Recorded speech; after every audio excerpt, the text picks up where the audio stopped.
बंदी छोड़ सतगुरु रामपाल जी परमेश्वर जी की जय हो। सत्साई भाई और बहनों, दया परमपिता परमेश्वर सारी सृष्टि के रचनहार सतगुरु रामपाल जी भगवान की, जिनके शुभ आशीर्वाद से, जिनकी विशेष कृपा दृष्टि से, जिनकी विशेष दया दृष्टि से आप और हम सभी साध संगति से जुड़े हुए सत्सेवक भाई बहन पूज्य गुरुदेव भगवान के कर कमलों द्वारा अनुवादित की गई, सरलार्थ की गई पुस्तक यथार्थ भक्ति बोध के ऊपर वीडियो के माध्यम से भक्ति मार्ग के गूढ़ रहस्यों को समझ रहे हैं।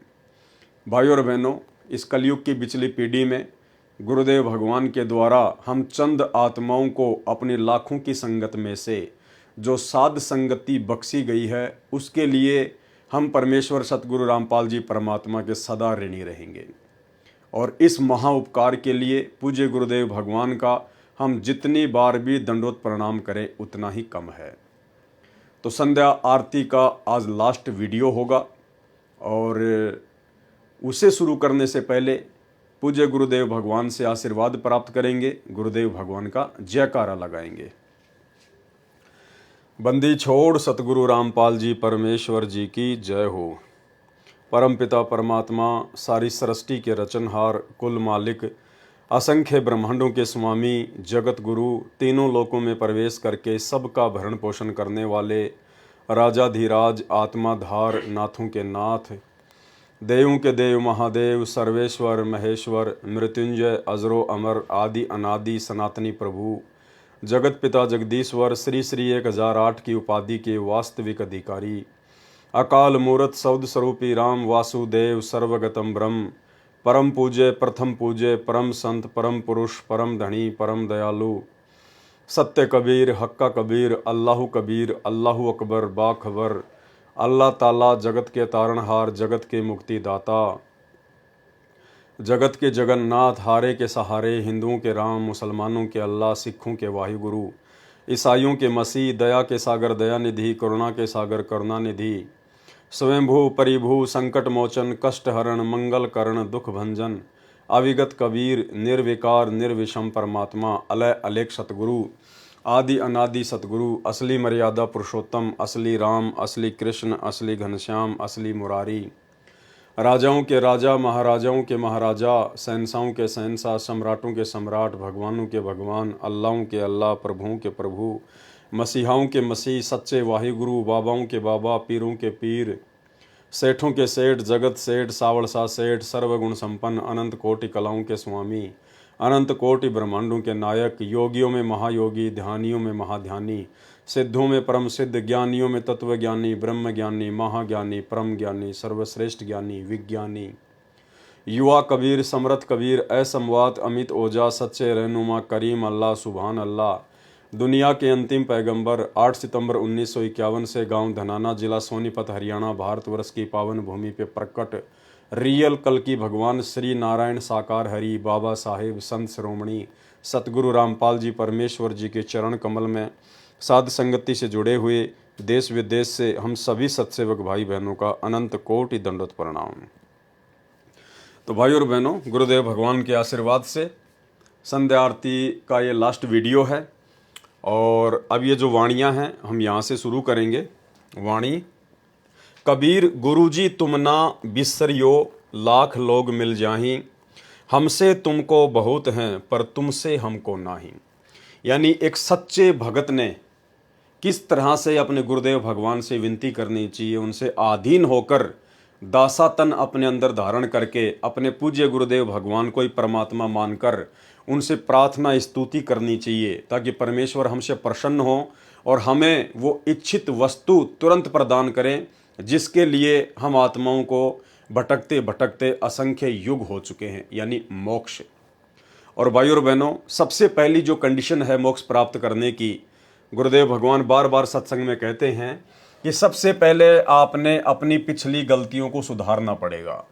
पिछली गलतियां मतलब असंख्य युगों से हम पूज्य गुरुदेव भगवान की, कबीर परमात्मा की शरण में रहते हुए आ रहे हैं, लेकिन हर बार हम लोग एक ही गलती कर जाते हैं और वो गलती है उस वक्त वो कबीर परमात्मा जो सतगुरु रूप धारण करके आता है, गुरु रूप धारण करके आता है, अपने नूरी तेजपुंज वाले शरीर के ऊपर एक हल्का और कोट धारण करके आता है, हम इंसानों जैसा इंसान बन के आता है, एक आम व्यक्ति जैसी लीला करता है, हम उस वक्त उस पूर्ण परमेश्वर को सतगुरु रूप में ना पहचान कर हम किसी और को ही भगवान मानते रहते हैं, जिस कारण से असंख्य युगों से इस परमेश्वर की शरण में रहते रहते भी हम आज तक मोक्ष प्राप्त नहीं कर पाए।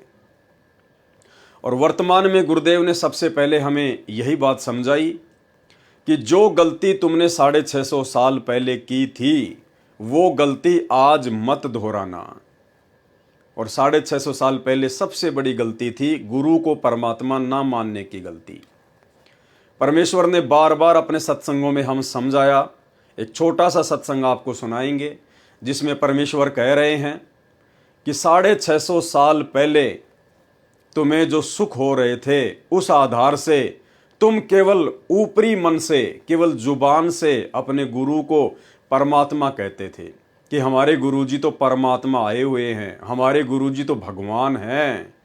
और परमात्मा कहा भी करते थे 650 साल पहले कि भाई आप मुझे परमात्मा नहीं मानते, लेकिन हम कहते नहीं, हम आपको परमात्मा ही मानते हैं, हम आपको भगवान ही मानते हैं। लेकिन अंतर्यामी से कुछ भी छुपा हुआ नहीं था। उन्हें पता था कि ये ऊपरी मन से मुझे परमात्मा परमात्मा कह रहे हैं, लेकिन इनके अंदर बिल्कुल भी जगह नहीं है। सुनिए सत्संग। परमात्मा ने ये देखना चाहा कि ये मेरे विचारों को से कितने परिचित हैं, इनके अंदर कुछ दृढ़ता भी है जो ये बोलते हैं कि हम तो मोक्ष चाहते हैं, हम आपके अतिरिक्त किसी को नहीं चाहते हैं, आप हमारे परमात्मा हो, आपसे हमें वो सुख मिले हैं जो हमें कहीं पर भी प्राप्त नहीं हुए थे। ये ऊपरले मन से कह रहे हैं या इनके अंदर भी कोई स्थान है। ये परीक्षा लेने के लिए परमात्मा ने, कबीर परमेश्वर ने एक लीला की थी। और यही कारण था भाइयों और बहनों हमारे नीचे गिरने का। हमने परमेश्वर से झूठ कहा कि हम आपको परमात्मा मानते हैं, लेकिन वे तो अंतर्यामी हैं, उन्हें तो अंदर की बात का पता है। इसलिए परमेश्वर ने 64 के 64 लाख अपने शिष्यों को एक परीक्षा के माध्यम से रिजेक्ट कर दिया।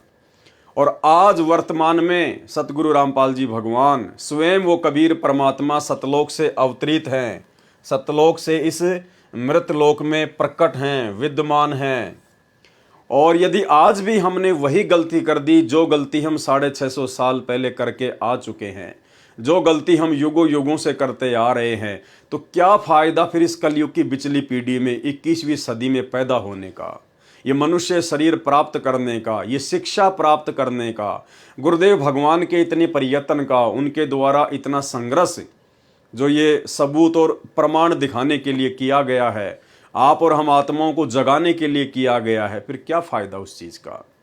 तो आज हम वो गलती नहीं करेंगे, कम से कम सत्सेवक भाई बहन तो वो गलती बिल्कुल भी नहीं करेंगे, क्योंकि आज परमात्मा ने ऐसा कोई भी सबूत, ऐसा कोई भी प्रमाण शेष नहीं छोड़ा है जो ये साबित करता हो कि संत रामपाल जी परमात्मा नहीं हैं या संत रामपाल जी खुद ही कबीर जी नहीं हैं। हर प्रकार के सबूत, एविडेंस परमात्मा ने हर धर्म पुस्तकों से निकाल कर दे दिया है। और उससे ऊपर परमेश्वर के जो गुण होते हैं, कबीर परमात्मा के जो गुण होते हैं, कोडी को काया देना, निर्धन को माया देना, अंधे को आंख देना, बांझ को पुत्र देना, निर्धन को संपत्ति देना, आज सब कुछ परमेश्वर छप्पर फाड़ के दे रहे हैं, छप्पर फाड़ के। और उसके बावजूद भी यदि हम अपने गुरुदेव भगवान को कबीर परमेश्वर के रूप में नहीं देखेंगे तो धिक्कार है फिर आप और हमारे इस मानव जन्म को। तो कम से कम साध संगति से जुड़े हुए सत्सेवक भाई बहनों ने साध संगति के माध्यम से अपनी आत्मा को इतना मजबूत कर लिया है, इतना दृढ़ कर लिया है कि आज हम अपने गुरुदेव भगवान को इतना विश्वास दिलाने के काबिल हो चुके हैं, उन्हीं के आशीर्वाद से इतने लायक हो चुके हैं कि आज हम अपने गुरुदेव भगवान को नाराज नहीं करेंगे। क्योंकि एक सत्संग में गुरुदेव भगवान ने बताया कि बच्चों जब से तुम सतलोक से विछुड़ के आए हो उसी दिन से सतलोक से एक विमान प्रतिदिन तुम्हें लेने के लिए त्रिकुटी पर रोज आता है। लेकिन साथ में गुरुदेव ने यह भी बताया कि आज तक वो विमान खाली ही गया है, आज तक वो विमान खाली ही गया है, कोई भी उस विमान में बैठने के योग्य भगत नहीं हो पाया। तो भाई और बहनों, अब ये मोक्ष का प्राइम टाइम है, बिचली पीढ़ी है, परमात्मा ने कोई कसर बाकी नहीं छोड़ी है। अब यदि कोई कमी रहेगी, कोई कसर रहेगी, तो आप और हम भगत आत्माओं की अपनी खुद की अज्ञानता की रहेगी। इसलिए आज हम कम से कम गुरुदेव भगवान को नाराज ना करें, आज हम उस विमान को वापस खाली सतलोक ना जाने दें। तो कम से कम साध संगति से जुड़े हुए भाई बहन तो इस कदर परमेश्वर जी के आशीर्वाद से लायक हो चुके हैं। और इसका सबसे बड़ा प्रमाण यही है कि हमने इस दाढ़ी मूंछ वाली कबीर जी की समझे जाने वाली काल्पनिक फोटो को परमात्मा मानने से इनकार कर दिया है। हजारों लाखों सत्सेवक भाई बहन हैं देश विदेश में, किसी के भी घर में आपको ये दाढ़ी मूंछ वाली कबीर जी की कही जाने वाली नकली फोटो नहीं मिलेगी। ना हम इसे अपने दरबार में रखते, ना हम इसे अपने घर पर रखते, ना हम इस फोटो वाला लॉकेट पहनते, ना हम इस नकली कबीर का जून के महीने में कबीर प्रकट दिवस मनाते, ना हमारी इसमें किसी प्रकार की कोई श्रद्धा और कोई आस्था है। हम सत्सेवकों की पूरी श्रद्धा, पूरी आस्था, पूरा समर्पण, पूरी लगन केवल ओरिजिनल कबीर सतगुरु रामपाल जी परमेश्वर जी के चरणों में है।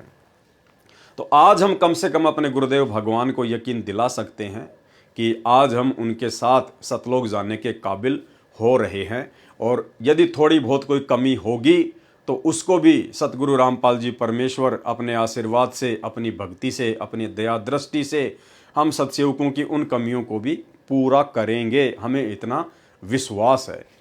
तो हमने अपने गुरुदेव भगवान को प्रसन्न करना है, और प्रसन्न करने का सबसे पहला तरीका गुरु को ही परमात्मा मानना, गुरु को ही भगवान मानना। और गुरु को भगवान माने बिना आप और हमारी बात बनेगी भी नहीं। एक सत्संग में गुरुदेव ने बिल्कुल स्पष्ट कह रखा है कि यदि आपने सतलोक जाना है, भक्ति सफल करनी है, तो आपने गुरु जी को परमात्मा मानना पड़ेगा। और गुरु को परमात्मा मान के ही फिर आपने अपनी आध्यात्मिक क्रियाओं को करना पड़ेगा। आध्यात्मिक क्रिया मतलब पांचों यज्ञ, सत्संग सुनना, मंत्र जाप करना, तीनों समय की आरती। यदि आप अपने गुरु को कबीर भगवान नहीं मानते हैं और अपने गुरु जी के साथ साथ आप इस दाढ़ी मूंछ वाली कबीर जी की फोटो को भी परमात्मा मान के पूजते हैं, दंडवत करते हैं, तो आप चाहे कितनी भी भक्ति क्यों ना कर लीजिए, परमात्मा कहते हैं आपकी भक्ति अभी शुरू भी नहीं हुई है। शुरू भी। सुनिए वीडियो। गुरु मानुष कर जानते ते नर कहिए अंध।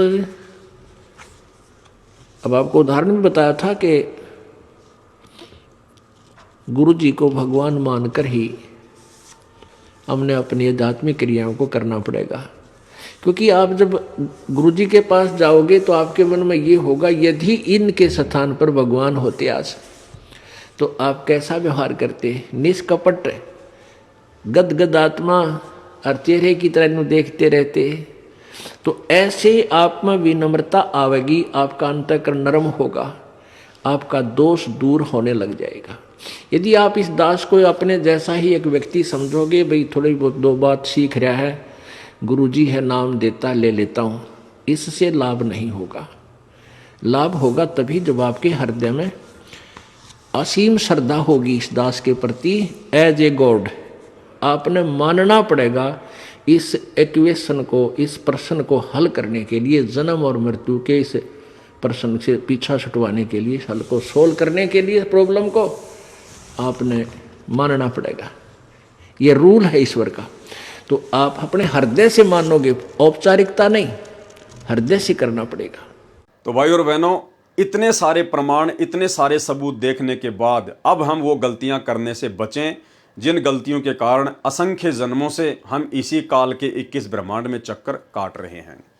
तो संध्या आरती के लास्ट में हमें आदरणीय गरीबदास जी महाराज जी ने समझाया है कि किस प्रकार से एक भगत ने अपने गुरुदेव भगवान को प्रसन्न करने के लिए कितने आधीन भाव से, कितने दासातन भाव से उनसे विनती करनी चाहिए, उनसे प्रार्थना करनी चाहिए।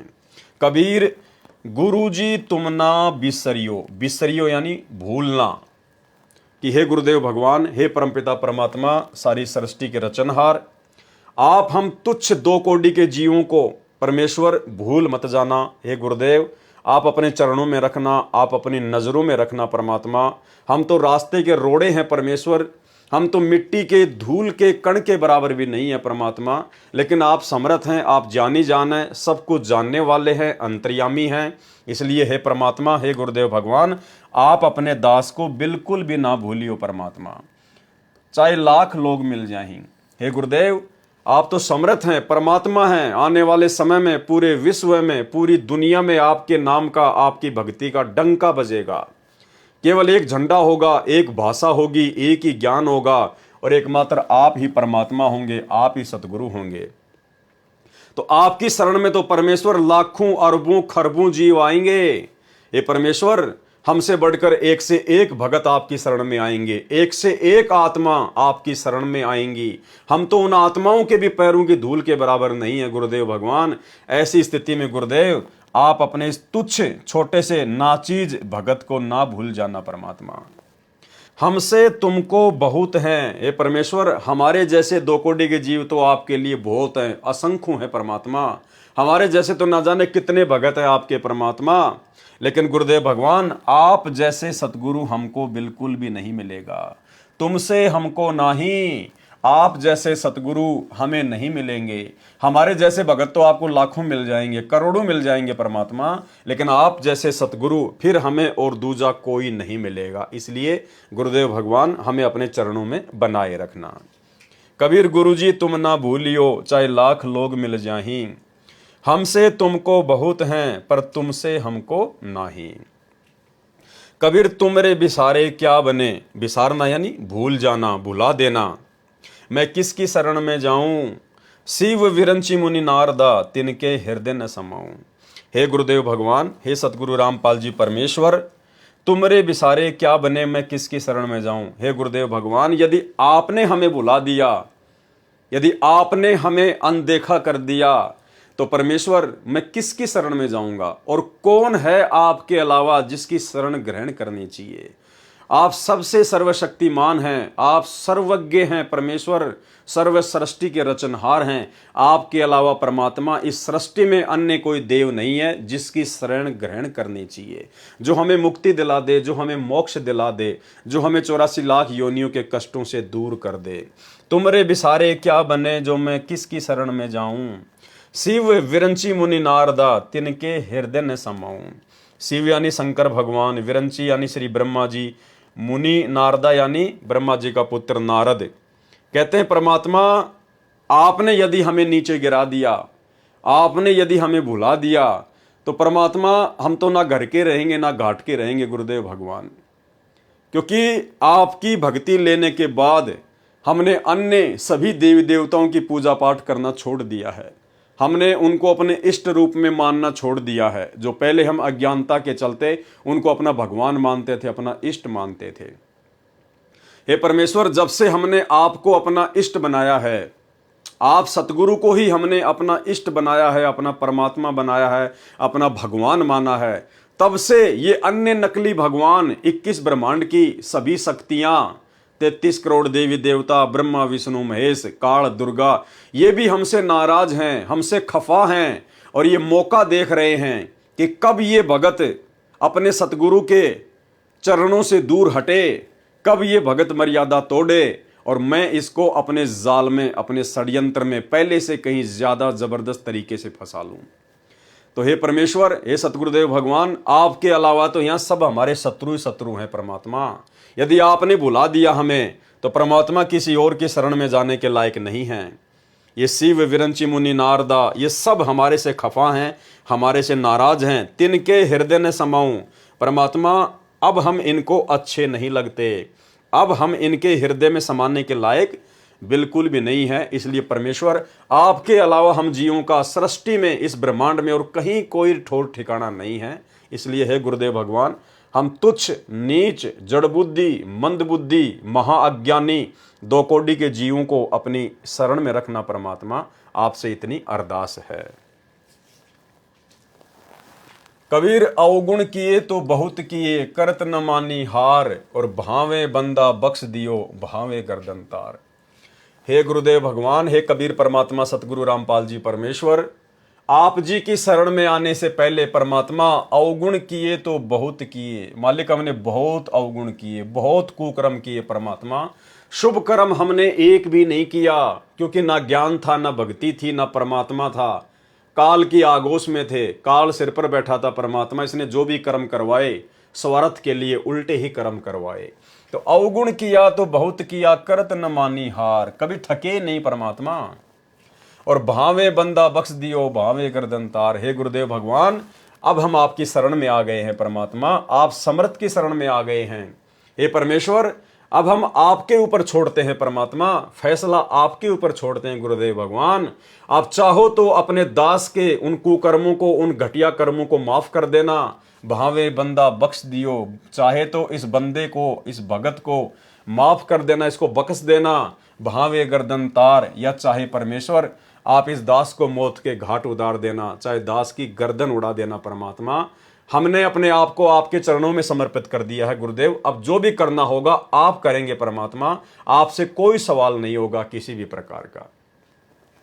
कबीर अवगुण मेरे बाप जी, बख्शो गरीब निवाज। हे परमेश्वर, मेरे उन अनंत अवगुणों को जो मैंने युगों युगों से किए हैं परमात्मा, बिना भक्ति के, बिना जानकारी के, अवगुण मेरे बाप जी, बख्शो गरीब निवाज। गरीब निवाज यानी दीन दयाल परमात्मा, दुखियों का भगवान। हे परमेश्वर, हे सतगुरु रामपाल जी भगवान, मेरे उन अवगुणों को माफ करना परमात्मा जो मैंने अनजाने में किए हैं। जो मैं पूत कपूत हूं, बहुर पिता को लाज। हे परमेश्वर, कहते हैं यदि बेटा, यदि कुपूत भी हो जाए, कुपात्र भी हो जाए, तो भी पिता को ही लाज होती है, पिता को फिर भी जो है शर्म होती है, पिता फिर भी माफ कर देता है। हे गुरुदेव भगवान, आप तो परम पिता हैं, आप तो आत्मा के पिता हैं। जब ये सांसारिक पिता जो खुद अवगुणी होता है, वो भी अपने पुत्र के अवगुणों को माफ कर देता है, बार बार विनती करने से, विनय करने से, तो आप तो आत्मा के पिता हैं। आप जी तो पूरी सृष्टि के पिता हैं, सबके उत्पत्ति करता हैं। आपसे बढ़कर कौन है परमेश्वर। हे गुरुदेव, हमारे उन अवगुणों को, मुझ नीच को कपूत समझकर माफ कर दीजिए परमेश्वर। कबीर मैं अपराधी जन्म का, नक्सिक भरे विकार, और तुम दाता दुख भंजना, मेरी करो संहार। हे गुरुदेव भगवान, हे सतगुरु रामपाल जी परमेश्वर, मैं तो जन्म जन्मांतरों से आपका अपराधी हूं परमात्मा, क्योंकि शास्त्र विरुद्ध साधना करते रहने से मैंने हमेशा पाप ही किए हैं परमेश्वर, मैंने कोई अच्छा काम किया ही नहीं कभी। कबीर मैं अपराधी जन्म का, जन्म जन्म से अपराधी हूं परमात्मा। जब से मैं सतलोक से आया हूं इस काल के साथ, उसी समय से आपका अपराधी हूं परमात्मा। मैंने उल्टे ही काम किए हैं। नख सिक भरे विकार, नख यानी नाखून से लेकर, सिख यानी चोटी से लेकर, नाखून से लेकर चोटी तक परमेश्वर, यानी मैंने सारे अवगुण ही अवगुण किए हैं परमात्मा। मैं तो विकारों से भरा पड़ा हूं परमेश्वर। नख सिक भरे विकार, नाखून से लेकर शिखा तक, चोटी तक विकारों से भरा हुआ हूं। और तुम दाता दुख भंजना। हे परमेश्वर, आप तो दुखों का भंजन करने वाले हैं, आप तो क्षमा की मूर्ति हैं, मेरी करो संभार। परमात्मा, मुझ दास पर रहम करना गुरुदेव, मेरी संभाल रखना परमात्मा, मुझ दास को अपनी नजरों में रखना। कबीर अब के जो सतगुरु मिले, सब दुख आंखों रोई, और चरणों ऊपर शीस धरूं, कहूं जो कहनी हुई। तो हमें तो सतगुरु मिल गए हैं, और अब मौका है हमारे पास में उन तमाम गलतियों की समायाचना करने का। जो भी कुछ अपने मन की बात हैं, जो हम युगों युगों से नहीं कह पा रहे थे, आज हम वो बातें अपने गुरुदेव से हम करेंगे, हम करते हैं। हम अपने गुरुदेव की चरण सेवा में बैठते हैं, अपने मन की बात करते हैं परमात्मा से। यानी जो भी हमने कुछ कहना है, अब हम अपने गुरुदेव भगवान से कहेंगे, अपने परमात्मा से कहेंगे, अपनी आत्मा के पति से कहेंगे अपने मन की बात। कबीर जैब के सतगुरु मिले, सब दुख आंखों रोई, और चरणों ऊपर शीस धरूं, कहूं जो कहनी होई। कबीर साईं मिलेंगे, पूछेंगे कुशलात, और आदि अंत की सब कहूं अपने दिल की बात। यानी सेम ही भावार्थ है उस लाइन का, कि अब की बार जब मुझे गुरुदेव भगवान मिलेंगे, मेरा उनसे साक्षात्कार होगा, मेरी उनसे भेंट होगी, तो मैं अपने दिल की सारी बातें दिल खोलकर अपने गुरुदेव भगवान के सामने रखूंगा। क्योंकि और कोई है नहीं यहाँ पे आत्मा की सुनने वाला, आत्मा की पुकार सुनने वाला केवल एक परमात्मा है, कबीर देव। और आज वो कबीर परमात्मा सतगुरु रामपाल जी के रूप में धरती पर प्रकट हैं। तो अब हम अपने दिल की बात, अपनी आत्मा की बात, अपने मन की बात दिल खोलकर अपने गुरुदेव भगवान से करेंगे। कबीर अंतर्यामी एक तुम आत्म के आधार, और जो तुम छोड़ो हाथ तो मुझे कौन उतारे पार। हे गुरुदेव भगवान, हे कबीर परमेश्वर सतगुरु रामपाल जी, आप ही अंतर्यामी हैं परमात्मा, और कोई अंतर्यामी नहीं है, क्योंकि अंतर्यामी सृष्टि में केवल एक ही होता है, अन्य नहीं होता है। अंतर्यामी एक तुम आत्म के आधार, यहाँ पे भाई और बहनों तू शब्द है, अंतर्यामी एक तू। यानी अब हमें पता चल गया है कि हमारे पूज्य गुरुदेव भगवान एकमात्र सम्मान और आदर के हकदार हैं। इसलिए अपने गुरुदेव भगवान के लिए हम तू शब्द यूज नहीं कर सकते, हम यहाँ पर तुम कहेंगे। तुम कबीर अंतर्यामी एक तुम आत्म के आधार, यानी आप आत्मा के आधार हो परमात्मा, आप अंतर्यामी हो। ये आत्मा केवल आपके ऊपर आधारित है, इस आत्मा का कल्याण आप ही करवा सकते हो परमेश्वर। जो तुम छोड़ो हाथ तो मुझे कौन उतारे पार। हे गुरुदेव, यदि ऐसे में आपने भी हमारा साथ छोड़ दिया, हम तो हैं ही अवगुणी परमात्मा, हम तो हैं ही विकारी, इसलिए परमेश्वर आप दया करना। यदि आपने भी हमारा हाथ छोड़ दिया तो इस भवसागर में परमात्मा हमारा हाथ पकड़ने वाला और दूसरा कोई नहीं है, हमारे को यहाँ से पार उतारने वाला, 21 ब्रह्मांड से हमारी नैया को पार उतारने वाला, सतलोक भेजने वाला और कोई नहीं है। इसलिए परमेश्वर अपने दास पर, अपनी दासियों पर सदैव अपना प्यार भरा आशीर्वाद बनाए रखना। तो इस प्रकार से हमने अपने गुरुदेव भगवान से इन वाणियों के माध्यम से और बहुत ही आधीन भाव से हमने विनती करनी है।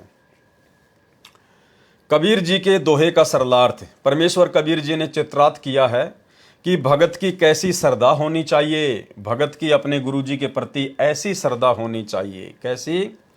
शिष्य कहे कि हे गुरुदेव, आप जी हमारे को ना भुलाना, चाहे आपके लाख अनुयायी हो जाएं, क्योंकि हमारे जैसे शिष्य तो आपके बहुत हैं, परंतु हमारे को आप जैसा ज्ञान संपन्न गुरु पृथ्वी पर नहीं है। गुरु जी तुम ना बिसरियो, चाहे लाख लोग मिल जाहीं, और हमसे तुमको बहुत हैं, पर तुमसे हमको नहीं। कबीर तुमरे बिसारे क्या बने, मैं किसकी शरण में जाऊं, और शिव विरंची मुनि नारदा, इनके हृदय ना समाऊं। यदि आप मुझे बिसर गए, भूल गए, तो मेरा क्या होगा, मैं किसकी शरण में जाऊंगा। यदि आप मुझे भूल गए तो मेरा क्या होगा, मैं किसकी शरण में जाऊं। आपका ज्ञान अन्य को सुनाता हूं कि केवल एक परमात्मा की भक्ति पूजा करो, अन्य देवताओं की पूजा मत करो। एक कै साधे सब सदें, सब साधे सब जाए, माली सींचे मूल को, फले फूले अघाए। जिस कारण से सब देवता, शिव विरंच यानी ब्रह्मा जी आदि तीनों देवताओं तथा नारद मुनि जी भी मुझसे खफा हैं, नाराज हैं, अप्रसन्न हैं। उनके हृदय में मेरे लिए स्थान नहीं है, उनको मैं एक आंख अच्छा नहीं लगता। इसलिए कृपा आप ना भूल जाना। हे गुरुदेव, आप हमें ना भुला देना। आप अपने दास को, अपनी दासियों को हमेशा अपनी नज़रों में रखना, अपना आशीर्वाद बना के रखना। अवगुण किए तो बहुत किए, करत न मानी हार, और भावे बंदा बख्श दियो, भावे गर्दन तार। हे परमेश्वर, अनगणित पाप कर दिए, कभी हार नहीं मानी। कभी हम कसाई बने, कभी हम राजा बने। राजा तो कसाई से भी ज़्यादा पाप कमाता है। हम जो एक किसानी का काम करते हैं, इसमें भी परमात्मा कहते हैं एक हड़ाई और 100 कसाई, इतना पाप खेती बाड़ी में होता है। तो आज से पहले जब हम परमात्मा की शरण में नहीं थे तो ये सारे पाप कर्म हमारे ऊपर लगते थे। इसलिए कहा है, हे परमेश्वर, अनगणित पाप कर दिए, कभी हार नहीं मानी। अर्थात बिना ज्ञान के पाप भी उमंग के साथ करता रहा, कभी आलस्य नहीं किया। हे परमात्मा, हे गुरुजी, हे परमात्मा, हे गुरुजी, यानी गुरुजी को ही परमात्मा कहना होता है, गुरुजी ही परमात्मा होता है। भाई और बहनों, ये बीच बीच में परमात्मा इस प्रकार से संकेत करते हैं। देखो, हे परमात्मा, फिर हे गुरुजी, यानी गुरु ही परमात्मा रूप में धरती पर प्रकट होते हैं। आज सतगुरु रामपाल जी स्वयं ही परमात्मा हैं, स्वयं ही ये कबीर देव हैं। और इसीलिए तो हमने इस दाढ़ी मूंछ वाली कबीर जी की नकली फोटो को परमात्मा मानना छोड़ दिया है। हे परमात्मा, हे गुरुजी, अब आपकी शरण में आ गया हूं, चाहे इस बंदे, इस मनुष्य को, इस भगत को क्षमा करो, चाहे गर्दन उतार लो, परंतु रखियो अपनी शरण में। हे गुरुजी, आप मेरे ऊपर ऐसी मेहर दया करो जैसे पिता अपने पुत्र के सर्व अपराधों को क्षमा करता है। जो मैं पूत कपूत हूं, बहुर पिता को लाज। ऐसे ही गुरुदेव रूपी मेरे पिताजी मुझे क्षमा करो। हे गरीब निवाज, मेरे अवगुण बख्शो। यदि मैं अच्छा शिष्य नहीं हूं, यदि मैं कपूत हूं, तो आप पिता के तुल्य हैं। यदि आप मेरे पाप क्षमा नहीं करोगे तो पिता होने के नाते शर्म लगेगी। जो मैं पूत कपूत हूं, बहुर पिता को लाज। यदि आपकी शरण में आने के बाद भी आपने मेरे पाप कर्मों का सत्यानाश नहीं किया, मेरे उन अपराधों को क्षमा नहीं किया, मुझ नीच को नहीं बख्शा, तो एक पिता होने के नाते आपको शर्म लगेगी। बहुर पिता को लाज। तो ऐसे प्रार्थना करने से फिर गुरुदेव भगवान हम आत्माओं के ऊपर दया बख्शते हैं। हे गुरुदेव, तत्व ज्ञान न होने के कारण मैं तो जन्म से ही गलतियां अपराध करता आ रहा हूं। मेरे में तो नख, पैर के नाखून से लेकर सिख यानी शिखा, सिर की चोटी तक विकार भरे पड़े हैं। अर्थात मैं तो पापों से सना पड़ा हूं, अर्थात पापों से भरा पड़ा हूं। हे दाता, आप तो दुख नाश करने वाले हो। मेरी ओर ध्यान दो, मेरी संभाल करो, मेरी केयर टेक करो। गुरुदेव भगवान, मेरी संभाल करो। तत्व ज्ञान के पश्चात भगत की श्रद्धा ऐसी हो जाती है, भगत कहता है कि यदि अब की बार सतगुरु मिल गए, जय इबके सतगुरु मिले, सब दुख आंखों रोए, और चरणों ऊपर शीस धरूं, कहूं जो कहनी होए। अब की बार सतगुरु मिल गए तो अपना सर्व दुख रो रो कर बताऊंगा, चरणों के ऊपर सिर रखकर सर्व बातें करूंगा। परमेश्वर कबीर जी ने भगत की सच्ची श्रद्धा के लक्षण बताए हैं कि भगत कहता है कि साईं अर्थात गुरुदेव मिलेंगे, कबीर साईं मिलेंगे, पूछेंगे कुशलात, आदि अंत की सब कहूं अपने दिल की बात। कि साईं अर्थात गुरुदेव मिलेंगे। देखो साईं का मतलब क्या होता है? परमात्मा, भगवान, मालिक। और यहाँ गुरुदेव कह रहे हैं साईं अर्थात गुरुदेव, यानी वो गुरुदेव ही साईं है, गुरुदेव ही मालिक है, गुरुदेव ही परमात्मा है, कबीर है। कि साईं अर्थात गुरुदेव मिलेंगे, कुशल मंगल पूछेंगे, आदि अंत अर्थात शुरू से लेकर आखिर लास्ट तक की अपने दिल की सब बातें कहूंगा। हे गुरु भगवान, क्या कहा है? हे गुरु भगवान, यानी गुरु ही भगवान होता है। हे गुरु भगवान, आप तो अंतर्यामी हैं, अंतर्यामी एक तुम, आत्म के आधार, और एकमात्र आप ही आत्मा के सहारा हैं, आत्मा के आधार हैं। और जो तुम छोड़ो हाथ तो मुझे कौन उतारे पार। यदि आपने मेरा हाथ छोड़ दिया तो मुझे कोई पार नहीं कर सकता। आप इस भले बुरे दास दासी को चरणों से दूर मत करना, अपनी शरण में रखना। परमेश्वर कबीर जी के दोहों का सरलार्थ संपूर्ण हुआ। शब्द नंबर 5 ये लास्ट का है। मेरे गुरुदेव भगवान के सरलार्थ की आवश्यकता नहीं है, यह तो अपने आप ही सरल है। मेरे गुरुदेव भगवान दियो काट काल की फांसी। तो गुरुदेव भगवान ने जानबूझकर इस शब्द के सरलार्थ को अपने कर कमलों से नहीं लिखा, जानबूझ के छोड़ दिया परमात्मा ने। और कह रहे हैं कि ये तो अपने आप में बहुत सरल है, जबकि पूरी संध्या आरती में यदि सबसे कठिन कोई शब्द है, सबसे कठिन यदि कोई चौपाइयां हैं, तो मेरे गुरुदेव भगवान के सरलार्थ की हैं, जिनके अंदर परमात्मा ने लास्ट की 2 चौपाइयों में गहरा गूढ़ ज्ञान छुपा रखा है। अब भाई और बहनों, ये जो शब्द है मेरे गुरुदेव भगवान दियो काट काल की फांसी, ये कोई आदरणीय गरीबदास जी महाराज जी का लिखा हुआ नहीं है, ये कोई कबीर जी का लिखा हुआ नहीं है, किसी अन्य साधु संत महात्मा का लिखा हुआ नहीं है। ये स्वयं सतगुरु रामपाल जी परमेश्वर जी ने अपने कर कमलों से गुरु शिष्य परंपरा का निर्वाह करते हुए और अपने पूज्य गुरुदेव, अपने मुंह बोले पूज्य गुरुदेव, आदरणीय राम देवानंद जी के महिमा में लिखा है। क्योंकि 17 फरवरी 1988 को सतगुरु रामपाल जी ने गुरु शिष्य परंपरा का निर्वाह करते हुए जिस प्रकार 650 साल पहले इसी परमात्मा ने, जब ये कबीर नाम से आए थे, इन्होंने काशी के पंडित रामानंद जी को अपना मुंह बोला गुरु बनाया। दुनिया की नजरों में तो कबीर जी के गुरु पंडित रामानंद जी थे, लेकिन आध्यात्मिक दृष्टि से पंडित रामानंद जी के गुरु कबीर जी थे। तो आज वही परमात्मा धरती पर प्रकट है, वही कबीर धरती पर प्रकट है, सतगुरु रामपाल जी परमेश्वर जी के रूप में। तो लीला भी परमात्मा वही करेंगे, जाहिर सी बात है। अब आप और हमें तो बताएंगे नहीं, ना उन्होंने किसी को 650 साल पहले बताया। तो आज भी परमेश्वर सेम वही भूमिका, वही लीला कर रहे हैं। और 17 फरवरी 1988 के दिन आदरणीय राम देवानंद जी को अपना मुंह बोला गुरु बनाया। और ये बात दास आपको पूज्य गुरुदेव के कर कमलों से लिखी हुई एक अन्य पुस्तक जब जब भूल पड़े, जिसके ऊपर हमने 10 वीडियो बनाए थे, उनमें दास ने आपको स्पष्ट रूप से गुरुदेव भगवान के कर कमलों से लिखा हुआ दिखा भी दिया, जिसमें खुद आदरणीय राम देवानंद जी, जिनको हम अपना दादा गुरु जी कहते हैं, उन्होंने खुद संत रामपाल जी के सामने विनती करते हुए कहा था कि मैंने तो परमात्मा पा लिया और आपका पाना बड़ा मुश्किल हो गया, बड़ा दुर्लभ हो गया। खुद संत रामपाल जी से दादा गुरु जी विनती कर रहे हैं। और भी बहुत सारी जगह गुरुदेव भगवान ने संकेत छुपाए हुए हैं, जो हमने उस पुस्तक के अनुवाद के समय देखे, समझे और पढ़े।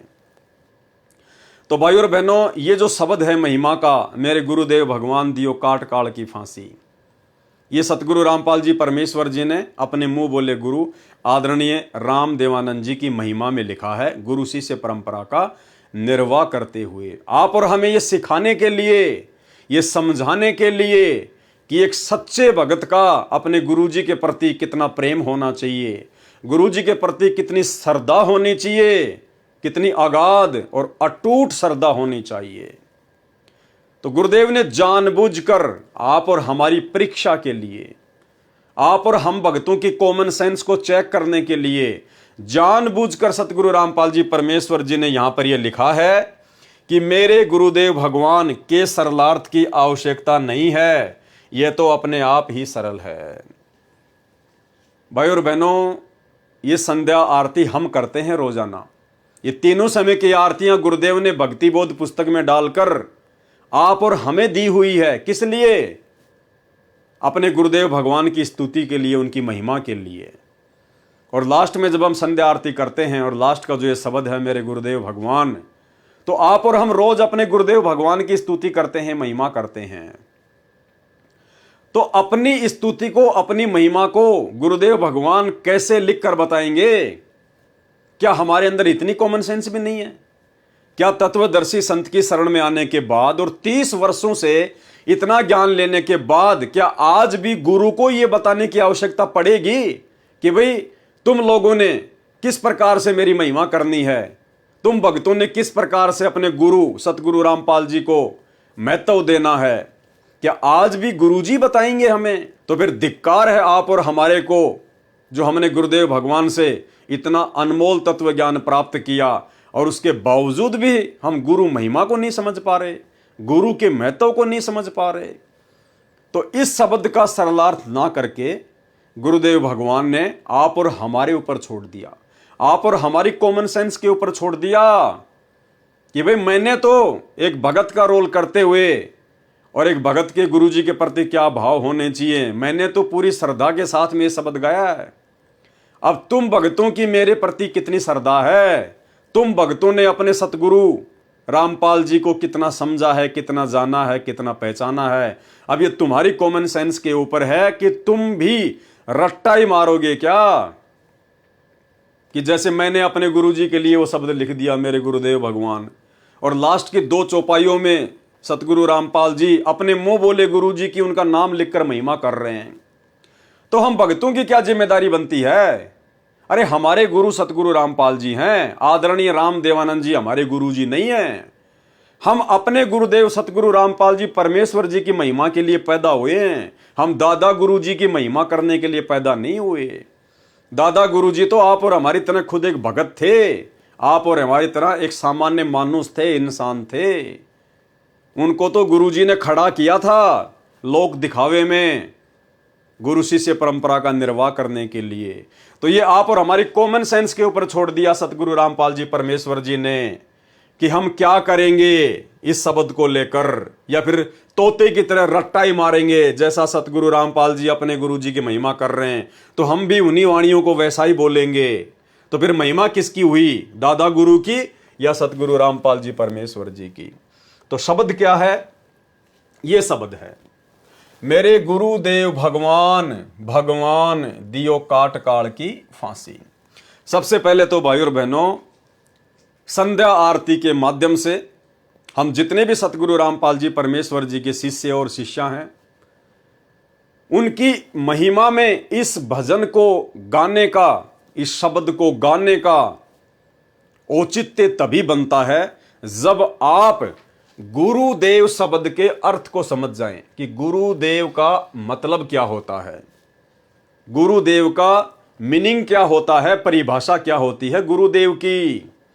जब तक हम इस गुरुदेव शब्द को नहीं समझेंगे तो हमारे द्वारा इस शब्द के माध्यम से की गई महिमा का कोई लाभ नहीं, कोई फायदा नहीं। हम महिमा तो कर रहे हैं अपने गुरुदेव भगवान सतगुरु रामपाल जी की, और उन्हें कह रहे हैं मेरे गुरुदेव भगवान दियो काट काल की फांसी, मेरे गुरुदेव भगवान दियो काट काल की फांसी। हम अपने गुरुदेव को भगवान भी कह रहे हैं, और एक बार नहीं 2 बार कह रहे हैं, और उसके बावजूद भी भगवान मान रहे हैं इस दाढ़ी मूंछ वाले कबीर जी के नकली फोटो को। परमात्मा मान रहे हैं, भगवान मान रहे हैं इस कबीर जी की नकली फोटो को। तो फिर आपने अपने गुरुदेव की महिमा की, क्या महिमा किया आपने? आप तो दोगला आचरण कर रहे हैं जो भक्ति मार्ग में नहीं चलता। तो सतगुरु रामपाल जी परमेश्वर जी ने गुरुदेव शब्द का क्या अर्थ बताया। गुरु देव, देव का अर्थ बताया परमात्मा, भगवान, मालिक। गुरुदेव यानी गुरु भगवान। उसके बावजूद भी परमात्मा ने 2 बार भगवान लिखा है ताकि हमारी आंखें खुलें, अन्यथा गुरुदेव शब्द ही काफी है गुरु को परमात्मा मानने के लिए। सुनिए गुरुदेव शब्द की परिभाषा। हरण कर लिया है तो फिर उसके विषय में बताते हैं, गुरु मानस कर जानते ते नर कहिए अंध, ओवे दुखी संसार में आगे यम के फंद।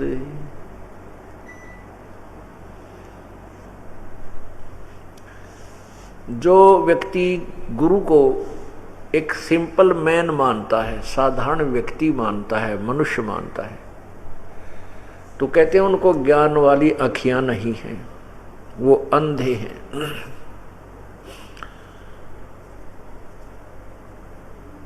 फिर वो कहते हैं उनको पूर्ण लाभ उस संत से नहीं मिलेगा। होवे दुखी संसार में, फिर आज्ञा यम यानी काल के फंद, काल के जाल में वो फंसा रह जाएगा। गुरु मानुष कर जानते और करे चरणामृत को भी पान, ते नर नरक में जावेंगे भाई युग युग बने समान। गुरु आपने धारण भी कर रखा है और गुरु जी को आप वैसे साधारण व्यक्ति मान रहे हो, और फिर देखम देखा दूसरे चरणामृत बनाकर ग्रहण कर रहे हैं और वो भी ले रहा है, वो लोग दिखावा है, उससे लाभ नहीं होगा, अर्थात उसको परमात्मा की प्राप्ति नहीं होगी, मोक्ष नहीं होगा। अब प्रश्न उठता है, तो क्या गुरु भगवान होता है? वैसे तो भगवान राम, अल्लाह, खुदा, गॉड, स्वामी, मालिक, ये एक शक्ति बोधक शब्द होते हैं, उपमात्मक शब्द हैं। जैसे हम गुरुदेव कहते हैं, गुरुदेव का अर्थ होता है गुरु भगवान, गुरु मेरे गुरु मालिक, गुरु परमात्मा। देव का अर्थ ही परमात्मा होता है। तो भाइयों और बहनों समझ में आ गया होगा।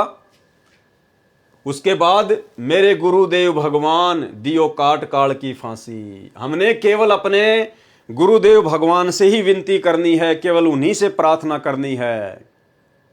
इस 21 ब्रह्मांड से ये जन्म मरण के रोग को समाप्त करवाने के लिए, ये जन्म मरण की फांसी को समाप्त करवाने के लिए, ये पशु पक्षियों की योनियों से सदा सदा के लिए मुक्ति प्राप्त करने के लिए हमने केवल अपने गुरुजी से ही प्रार्थना करनी है और किसी से कोई स्तुति कोई प्रार्थना नहीं करनी है। हमने इस दाढ़ी मूंछ वाली कबीर जी की फोटो को भगवान मान के उनसे प्रार्थना नहीं करनी कि हे कबीर जी मेरी फांसी काटियो, 21 ब्रह्मांड से मेरा उद्धार करियो, मेरा मोक्ष करियो। ये जड़ है, ये मुर्दा फोटो है, ये ना चल सकती, ना बोल सकती, ना हिल सकती, ना डुल सकती, ना खा सकती, ना पी सकती, ना सत्संग सुना सकती, ना नाम दे सकती, ना आशीर्वाद दे सकती, कुछ नहीं कर सकती। ये केवल एक मुखौटा है, एक निर्जीव वस्तु है। सजीव जिंदा हमारे सामने है, सतगुरु रामपाल जी परमेश्वर जी हैं। हमने केवल इन्हीं से हर प्रकार की इच्छा, हर प्रकार की डिमांड, हर प्रकार की स्तुति, हर प्रकार की प्रार्थना केवल हमने अपने गुरुदेव भगवान से करनी है। अन्य किसी भी देव महादेव से, किसी भी शक्ति से हमने सौपन में भी कोई इच्छा जाहिर नहीं करनी है, क्योंकि सबसे बड़े परमात्मा, सबसे बड़े देव, सबसे बड़ी शक्ति है सतगुरु रामपाल जी। ये स्वयं सतलोक के राजा हैं, कबीर भगवान हैं। मेरे गुरुदेव भगवान दियो काट काल की फांसी, अवगुण किए घनेरे फिर भी भले बुरे हम थारे। यहां पर शब्द है तेरे। हम अपने गुरुदेव के लिए तेरे शब्द यूज नहीं कर सकते। तो राजस्थानी में थारे बोलते हैं, थारे यानी जैसे आप, इस प्रकार राजस्थान में बोलते हैं थारा, थारी, थारे। तो एक सम्मानजनक हो जाता है ये। अवगुण किए घनेरे फिर भी भले बुरे हम थारे। हे परमेश्वर, मैं तो हूं ही अवगुणी। मैंने तो जन्म से लेकर और वर्तमान समय तक और ना जाने पिछले जन्म जन्मांतरों में जब मैं आपकी शरण में नहीं था, इस तत्व ज्ञान से परिचित था, हे परमेश्वर मैंने तो अवगुण ही किए हैं मालिक। गुण तो मैंने एक भी किया ही नहीं, अच्छा कर्म तो एक भी किया ही नहीं। हे परमात्मा, आज हमें ज्ञान हो गया, इसलिए अब हम जैसे भी हैं, हम भले थे या बुरे थे परमात्मा, लेकिन हम आपके हैं। हे गुरुदेव भगवान, हम आपके हैं। अवगुण किए घनेरे फिर भी भले बुरे हम थारे। दास को जान के निपट नादान, मोहे बख्श दियो अविनाशी। अब ये अविनाशी शब्द आया भाई और बहनों। अविनाशी, अविनाशी किसको कहते हैं? जिसका नाश करने में कोई भी सक्षम ना हो। अविनाशी, जिसका किसी भी देश काल और परिस्थिति में विनाश ना हो, जिसको काल ना खा सके, उसको कहते हैं अविनाशी। और महिमा किसकी कर रहे हैं हम?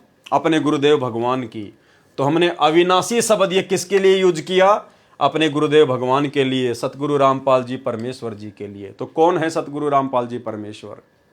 अविनाशी। तो अविनाशी मां के गर्भ से जन्म लेके आएगा क्या?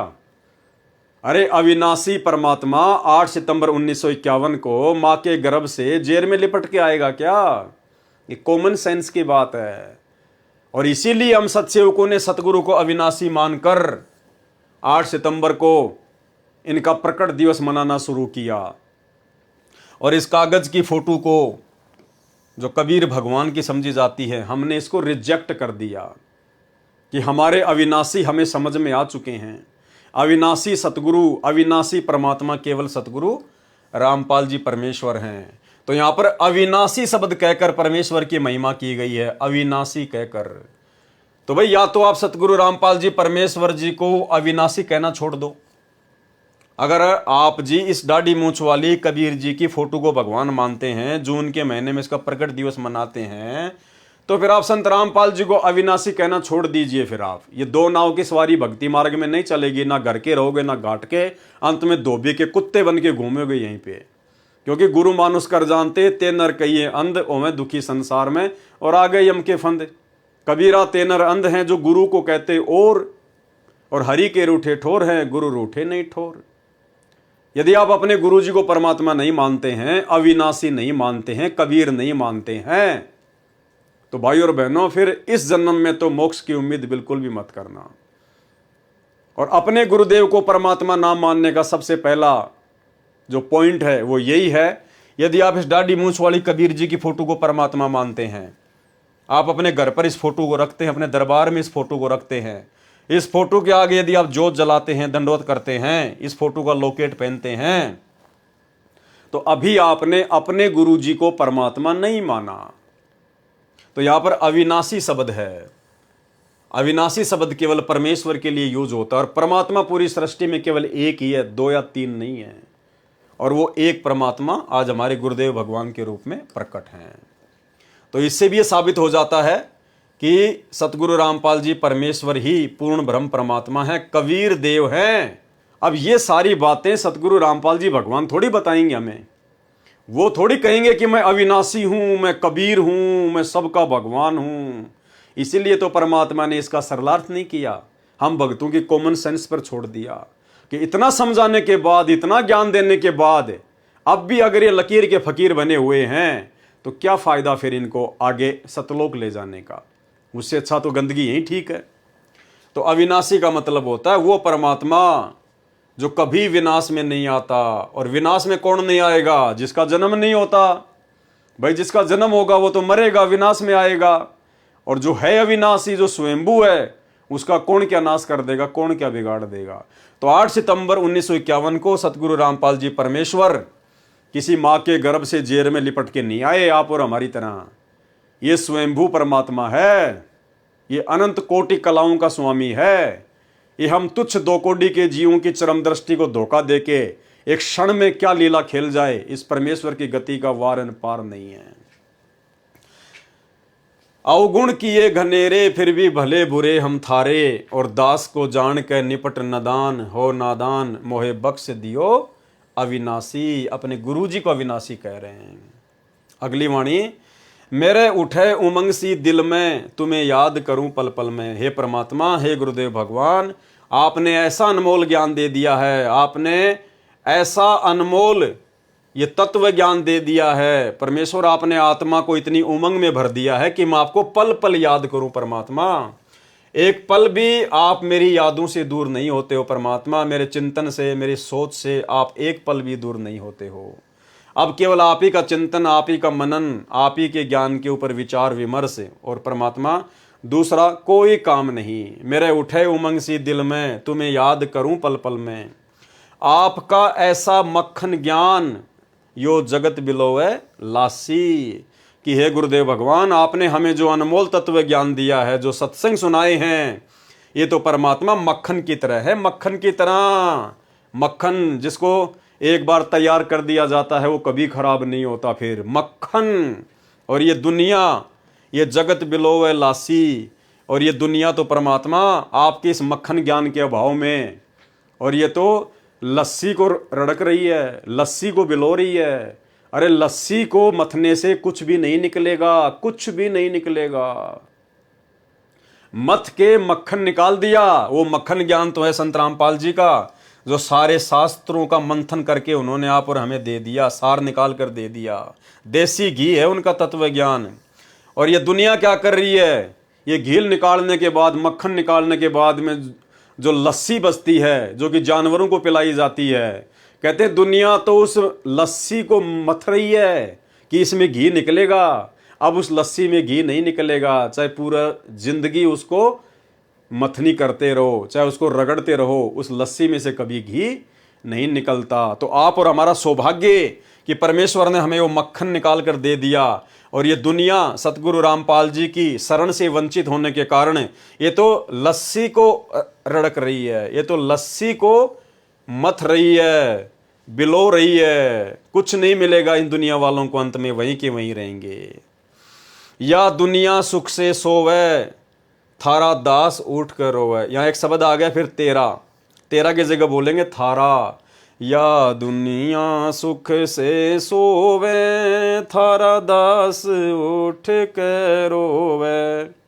यानी हे परमात्मा, हे गुरुदेव भगवान, ये दुनिया तो आपकी जानकारी के अभाव में, आपसे तत्व ज्ञान ना लेने के चलते, और ये इन्हीं सांसारिक सुखों को सुख मानकर जो कि दुख के मूल कारण हैं, इन्हीं सांसारिक सुख सुविधाओं में जकड़ी हुई है और ये दुनिया तो निश्चिंत होकर सो रही है।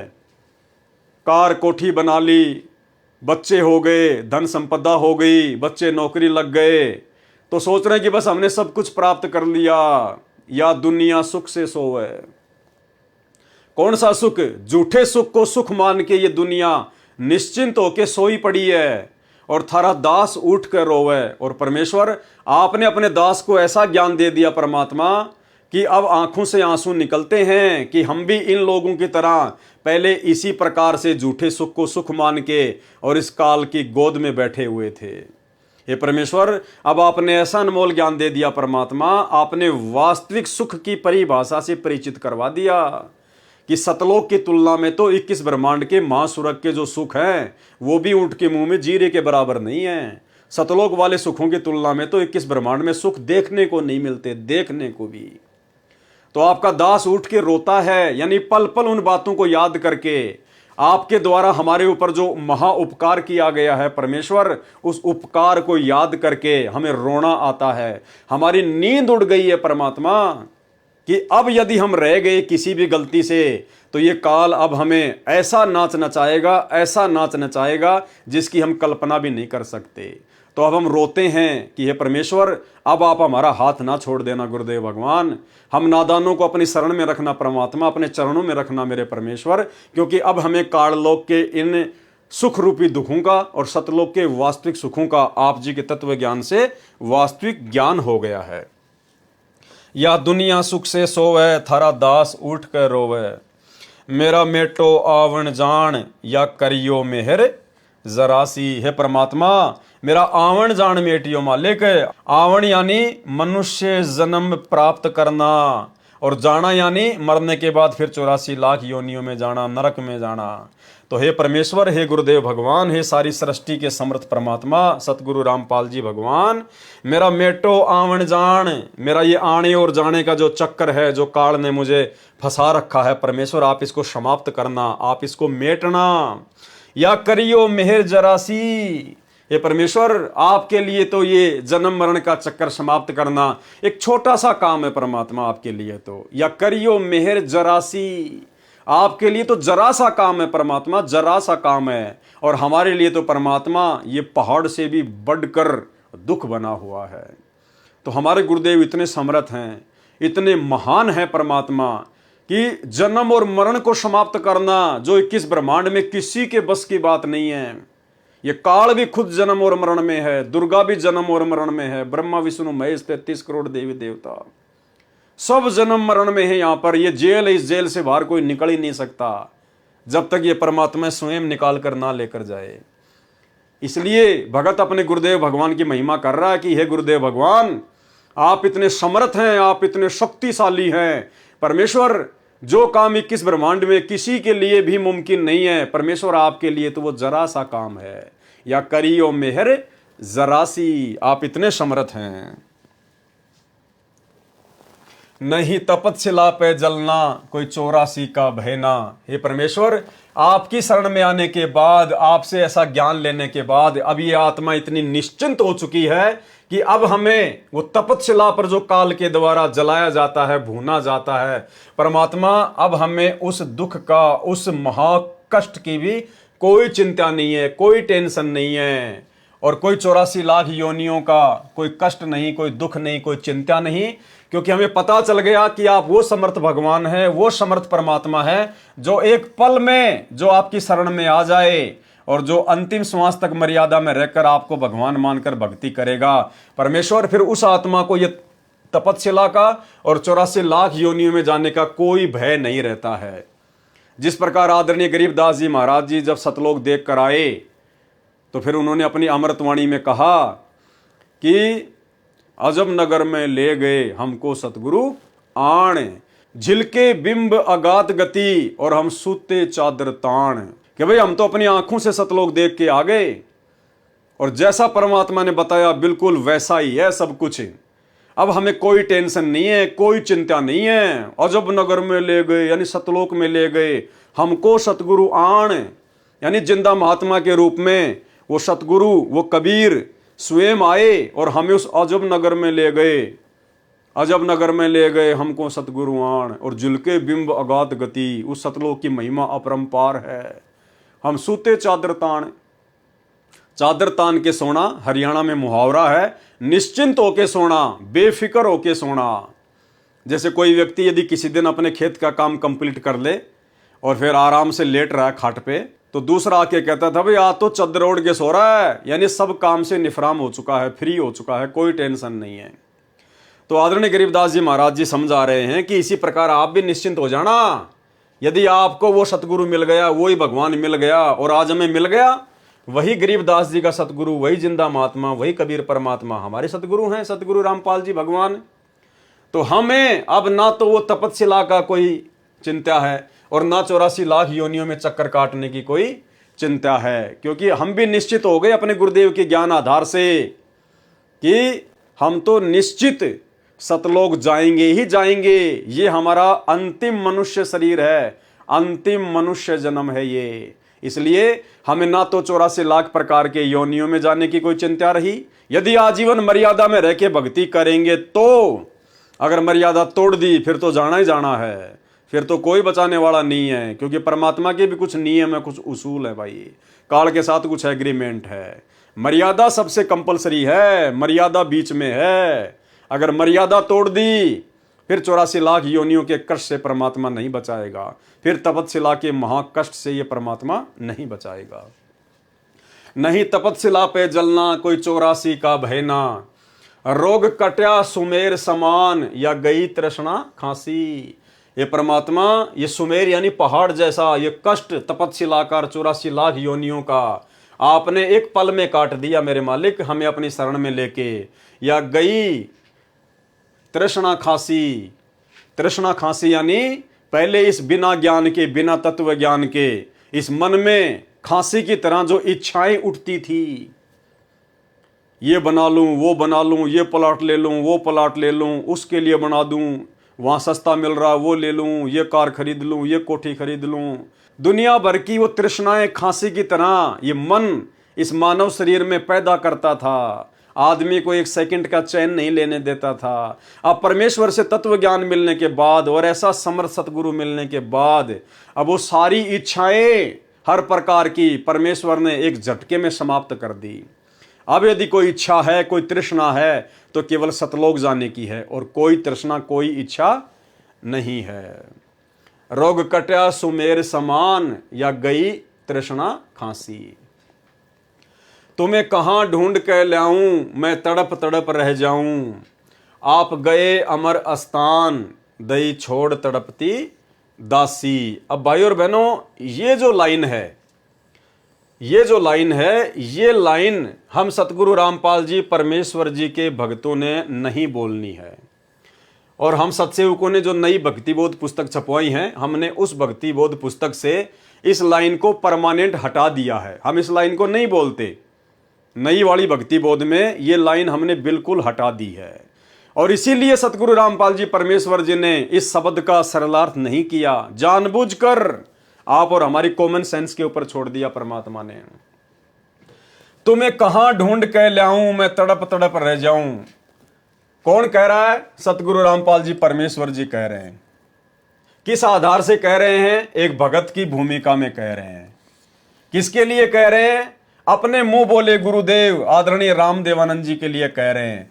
उनके शरीर छोड़ने के बाद कह रहे हैं, उनके सतलोक जाने के बाद कह रहे हैं। क्या कह रहे हैं?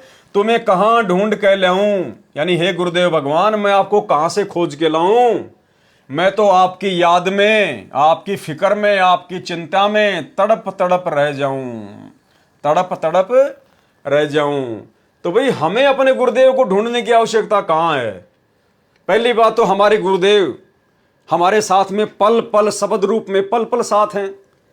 वो हमसे दूर कभी होते ही नहीं। अगर भगवान हमसे दूर हो गए, अगर गुरुदेव भगवान एक सेकंड के लिए भी हमसे दूर हो गए तो काल बैठ जाएगा, भक्ति नहीं करने देगा। कुबद सोचेंगे, कुबद कुविचार उत्पन्न होंगे, हम भक्ति कर ही नहीं पाएंगे। अगर हमारे गुरुजी हमसे आज दूर हो जाएं एक पल के लिए भी, तो काल तो मौका देख रहा तुरंत, कब मैं और कैसे इस आत्मा में मैं प्रवेश करूं, कैसे इसके अंदर मैं अपने कुविचार डालूं, कुप्रेरणा करूं ताकि ये भक्ति से हटे। तो पहली बात तो सतगुरु रामपाल जी परमेश्वर जी शब्द रूप में अपने प्रत्येक सच्चे भगत के साथ में, उसके हृदय में विराजमान है।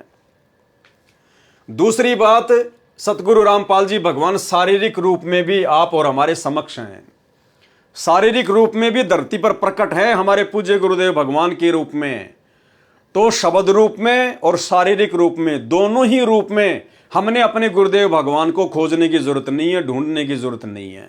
हमारे परमात्मा हमारे पास में है, यदि हम उनके द्वारा बताई गई भक्ति को मर्यादा में रह के कर रहे हैं तो ये जो वाणी है, ये सतगुरु रामपाल जी परमेश्वर जी ने एक भगत की भूमिका में अपने मुंह बोले गुरुदेव आदरणीय रामदेवानंद जी के शरीर छोड़ने के बाद, सन 1997 में उन्होंने शरीर छोड़ दिया था।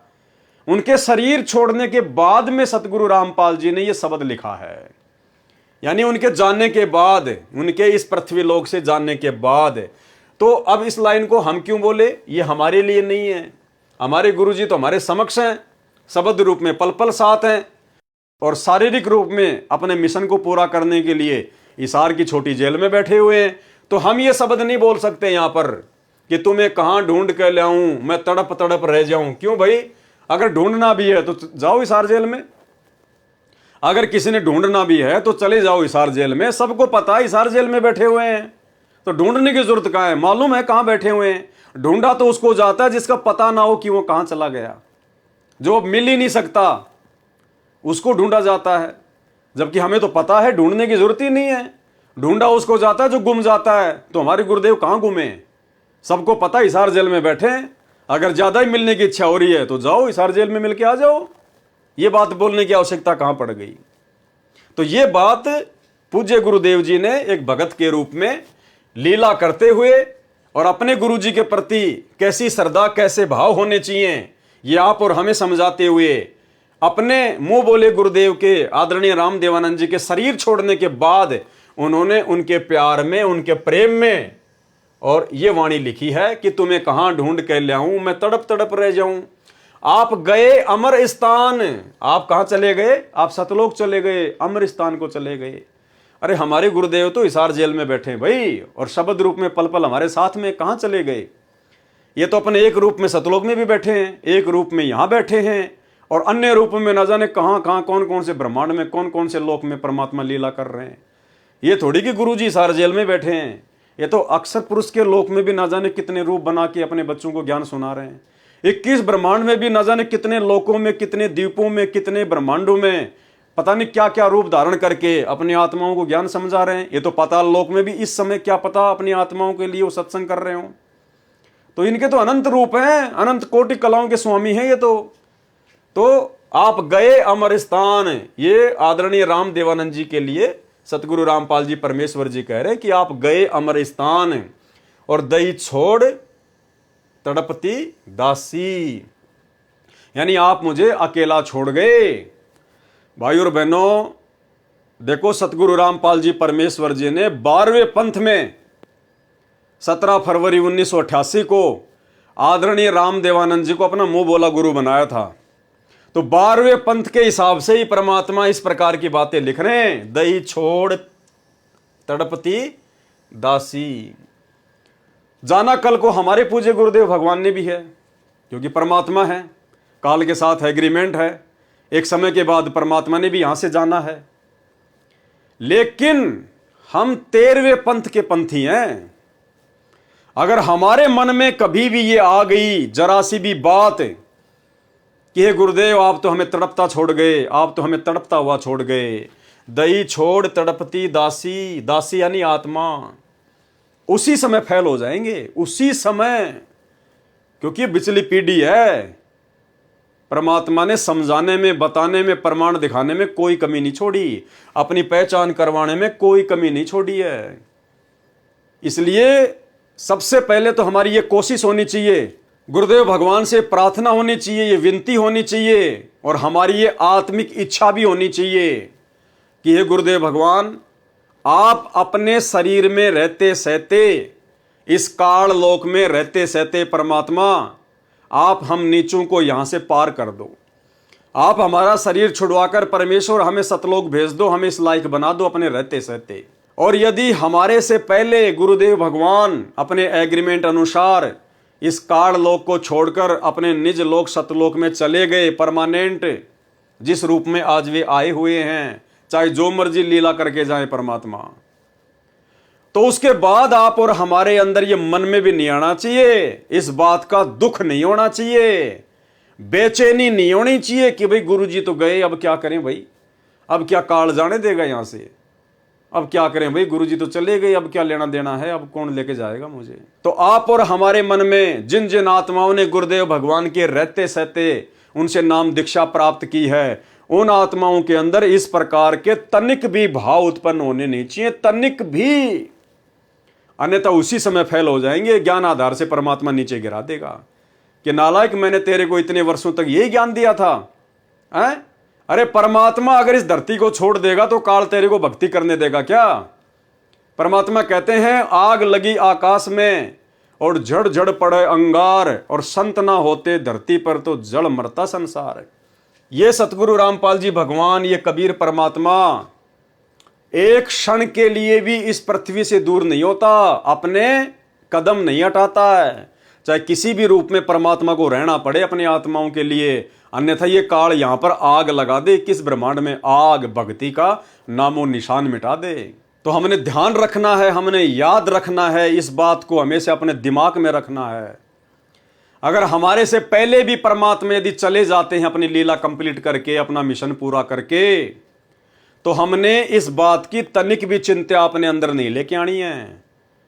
हमने अपनी आंख से एक आंसू का टपका भी नहीं निकालना है ये सोचकर कि गुरुजी चले गए अब क्या होगा। वैसे उनके प्यार में, उनके प्रेम में, उनकी याद में चाहे लाख रो, कोई दिक्कत नहीं है, लेकिन मन में अगर ये भाव आ गए कि गुरुजी चले गए, अब पता नहीं मैं यहां से जाऊंगा कि नहीं जाऊंगा, तो फिर नहीं जा पाओगे, बिल्कुल नहीं जा पाओगे। ये तो सौद स्वरूपी राम है।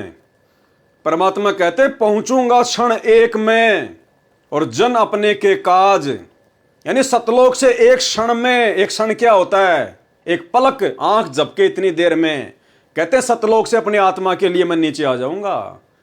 पहुंचूंगा क्षण एक में जन अपने के काज, हिरणा कुश उदर उदारिया, नरसिंह जू धर ल्यों साज। ये तो वो समर्थ भगवान है, ये हमसे दूर कहां है, ये हमसे दूर नहीं है। आज पूज्य गुरुदेव भगवान हिसार की छोटी जेल में बैठ के जो लीला कर रहे हैं, हमने उनसे शिक्षा लेनी चाहिए। परमात्मा ज्ञान आधार से हमारे को मजबूत कर रहे हैं, हमारी रिहर्सल चल रही है, प्रैक्टिस चल रही है। आप ये सोचिए कि गुरुजी सतलोक चले गए, आप ये ना देखिए कि गुरुजी हिसार जेल में बैठे, नहीं, आप ये सोचिए कि गुरुजी सतलोक चले गए हैं और अब मुझे पीछे से किस प्रकार से, कितनी मर्यादा में रहकर, किस कदर सावधानी बरत कर मुझे अपनी भक्ति पूरी करनी है। तो हम सत्सेवक उसी आधार से, उसी प्रकार चिंतित रहकर, मर्यादाओं को लेकर, हर प्रकार की बातों को लेकर, जो जो बातें गुरुदेव ने अपने सत्संगों में बताई, जो आदेश निर्देश उन्होंने दिए, जो नियम उन्होंने दिए, हम ये सोचकर वर्तमान में भक्ति कर रहे हैं कि सोच लो हमारे गुरुजी सतलोक गए और भैया अब यदि कोई त्रुटि हो गई, अब यदि नाम खंडित हो गया, अब यदि भाव बिगड़ गए, तो भाव सेट करने के लिए फिर परमात्मा वापस नहीं आने वाला है। तो ये सोचकर हमने अपनी भक्ति को सफल करना है। तो ये रिहर्सल चल रही है वर्तमान में, उस आगामी समय के लिए परमात्मा वर्तमान में हिसार की छोटी जेल में बैठकर, आप और हम जो इस 21 ब्रह्मांड रूपी काल की बड़ी जेल में बैठे हैं ना, परमात्मा हमारी परीक्षा ले रहा है, हमारी रिहर्सल करवा रहा है मालिक। तो जब गुरुदेव यहां से चले जाए परमानेंट सतलोक के लिए, जिस रूप में आए हुए हैं इस रूप से, तो मन में कभी भी ये चिंता नहीं आनी चाहिए कि गुरुजी चले गए अब मेरा क्या होगा, अन्यथा फिर तेरा कुछ नहीं होगा, फिर कुछ भी। क्यों कहे कबीर, सुनो भाई साधु, मैं तो हूं विश्वास में, और यदि तूने विश्वास ही तोड़ दिया तो फिर तेरा काम कहां से बनेगा, फिर तू काल के जाल में ही रहेगा।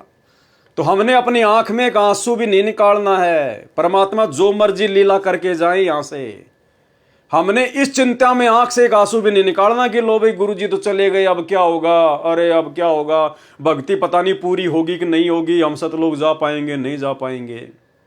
नहीं, यहां गुरुदेव जो ये बात लिख रहे हैं, दही छोड़ तड़पती दासी, तो भाई वो तड़पेगा जिसको कंप्लीट भक्ति का कोर्स नहीं मिला होगा, जिसको सच्चा गुरु नहीं मिला होगा, जिसको पूर्ण मोक्ष का मार्ग नहीं मिला होगा, जिसको पूरे सत्संग नहीं मिले होंगे।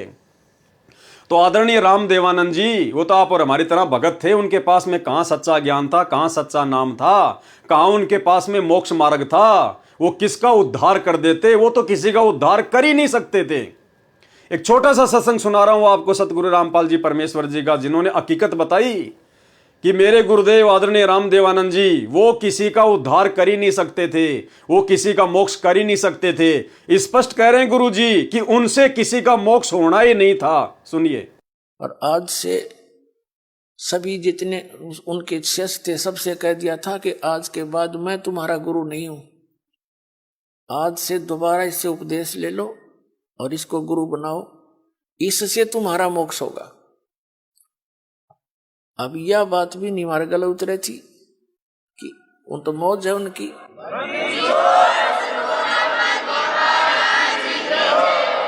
कहने का भाव यह था कि उन्होंने अपना वजन तार दिया, क्यों उन परमात्मा के हंस थे वो खास और सुनियोजित तरीके से इस बिचली पीढ़ी तक ये मूल धन लाना था हमने, और वो उनको उनके से द्वारा पार नहीं होने थे, ये पार इस दास के द्वारा होने थे।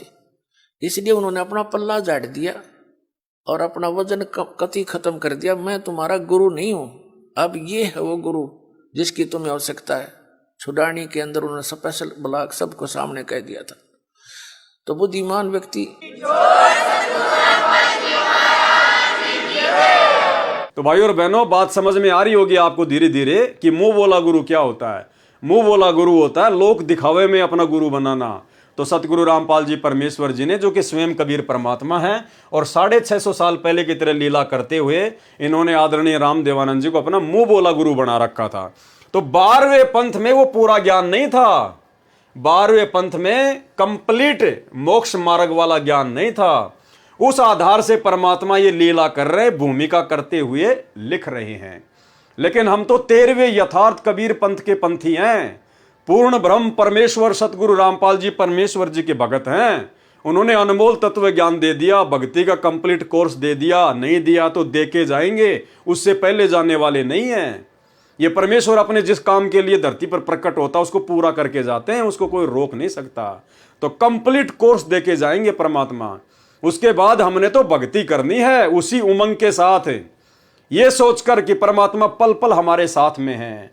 जैसे आज हम सत्सेवक वर्तमान में अपने गुरुजी को घर पर ही प्रकट करके, ज्ञान को आधार बनाकर, घर को आश्रम बनाकर, गुरु को भगवान मानकर शब्द रूप में मालिक के घर घर में बैठ लग गए, परमात्मा को भोग लग रहा है। क्या हमें कोई चिंता है? हमें कोई टेंशन है? क्या परमात्मा ने किसी भी सच्चे सत्सेवक के ऊपर कोई आपत्ति आने दी, कोई समस्या आने दी? अरे थोड़ा बहुत जो नकली सत्सेवक है, परमात्मा उस पर भी आपत्ति नहीं आने दे रहे। क्यों? क्योंकि आपने गुरुजी को शब्द रूप में मान लिया, आपने गुरुजी को भगवान मान लिया, परमात्मा मान लिया। और उधर सतलोक आश्रमों में देखो, आए दिन लाशें उठती हैं, आए दिन लाशें। उनके सत्संगों में जाने वाले एक्सीडेंट होके मर रहे हैं, 12-12 भगत एक साथ। कभी कोई स्कॉर्पियो पलटी खा रही है, कभी कोई बस पलटी खा रही है, कभी कोई बीमारी से मर रहे हैं, कोरोना में हजारों मर गए। क्यों मर रहे हैं? क्योंकि उन्होंने अब अपने गुरु को भगवान नहीं माना। उन्होंने अपने गुरु के रहते सहते इस कागज की फोटो को रिजेक्ट नहीं किया। गुरु के रहते सहते वो लोग जून के महीने में इस कागज की फोटो को, कबीर जी की नकली फोटो को भगवान मान के पूज रहे हैं, परमात्मा मान के पूज रहे हैं। इसकी फोटो का लॉकेट अपने गले में पहनते हैं। अरे तुम्हारा पति एक है या दो है या चार है? एक है सादे सब सदे और सब सादे सब जाए, माली सींचे मूल को फले फूले अघाए। और एक सत्संग में क्या बताया गुरुदेव ने कि भाई गुरु और गोविंद दो नहीं भाई, और जब तक दो समझोगे दो जक में जाई, नरक में जाएगा। कहते हैं जो अपने गुरु के अलावा किसी और को परमात्मा मानता है, कहते हैं वो तो कुत्ते की योनि में जाएगा, कुत्ते की योनि में। सुनिए, गुरु और परमात्मा में कोई अंतर नहीं होता, जब तक दो समझ कर चाल रहा है, कबीर साहब कहते हैं वो कुत्ते की योनि में जाएगा। तो भाई और बहनों, ऐसी गलती हम सत्सेवक नहीं करेंगे, ना आज करेंगे ना आने वाले समय में करेंगे, जब तक आशीर्वाद गुरुदेव भगवान का रहेगा। तो तुम्हें कहां ढूंढ कर लाऊं, मैं तड़प तड़प रह जाऊं, और आप गए अमर स्थान, दई छोड़ तड़पती दासी। तो ये लाइन हम सतसेवकों ने नहीं बोलनी है, और हमने जो भक्ति बोध छपवाई है उसमें से हमने इस लाइन को बिल्कुल हटा दिया है, क्योंकि ये हमारे लिए नहीं है। इसीलिए परमात्मा ने इस शब्द का अनुवाद नहीं किया, इस शब्द का सरलार्थ नहीं किया, क्योंकि ये आप और हमारी कॉमन सेंस की परीक्षा है। अब सबके लास्ट में क्या वाणी है? स्वामी राम देवानंद जी दाता, आपकी घनी सतावें बाता, तेरा राम पाल अज्ञान हो अज्ञान किया सतलोक का वासी। अब सतसेवकों को छोड़कर, साध संगति से जुड़े हुए भाई बहनों को छोड़कर, सतलोक आश्रमों से जुड़े हुए सारे भाई बहन, वो 90% संगत इस वाणी को ज्यों का त्यों बोलती है, रोज बोलती है। स्वामी राम देवानंद जी दाता, आपकी घनी सतावें बाता। अरे कौन से भगत को स्वामी राम देवानंद जी की बातें सता रही है, जरा बताना एक आधा।